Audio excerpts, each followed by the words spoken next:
মোহাম্মদ মামুন ফেনীর লস্করহাট গ্রামের সন্তান। ঢাকায় রয়েছে হাসপাতালের ব্যবসা। বন্যা দুর্গত গ্রামবাসীকে ত্রাণ সহায়তা দিতে ৩ দিন আগে এলাকায় আসেন। শুক্রবার স্ত্রী সন্তান নিয়ে ঢাকায় ফেরার পথে ঢাকা চট্টগ্রাম মহাসড়কের কুমিল্লার ১৪ গ্রামের বাতিসা নামক স্থানে মামুনের বহনকারী মাইক্রোবাসটিকে পেছন থেকে ধাক্কা দেয় স্টারলাইন পরিবহনের বাস। দুমড়ে মুচড়ে যায় ৯ আরোহী বোঝাই মাইক্রোবাসটি।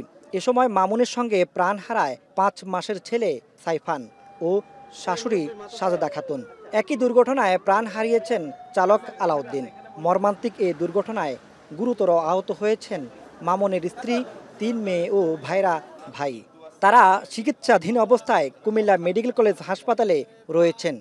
যাবার পথে ১৪ গ্রাম আইসি আর এই স্টার লাইনে যে আর মাইক্রোবাসের মারা দিছে, মারা দেওয়ার পিছে থেকে মারি দিছে। মারা দেওয়ার পরে ভাই মারা গেছে, আমার ভাই মামুন মারা গেছে, তার ছেলে মারা গেছে, তার শাশুড়ি মারা গেছে, তারপরে ড্রাইভার ভাই মারা গেছে। মোট ৪ জন মারা গেছে।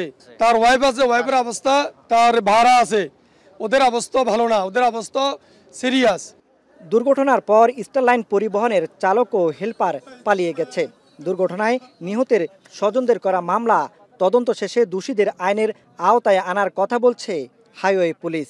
ঘটনাস্থলে ৩ জন মারা যায় আর বাচ্চাটাকে হসপিটালে নেওয়ার পরে মারা যায় এবং আরও 2 জন এখন পর্যন্ত গুরুতর আহত আছেন। এ বিষয়ে আইনগত ব্যবস্থা প্রক্রিয়াধীন। গাড়িগুলো বর্তমানে আমাদের থানা হেফাজতে আছে আর মামলার প্রক্রিয়া চলমান।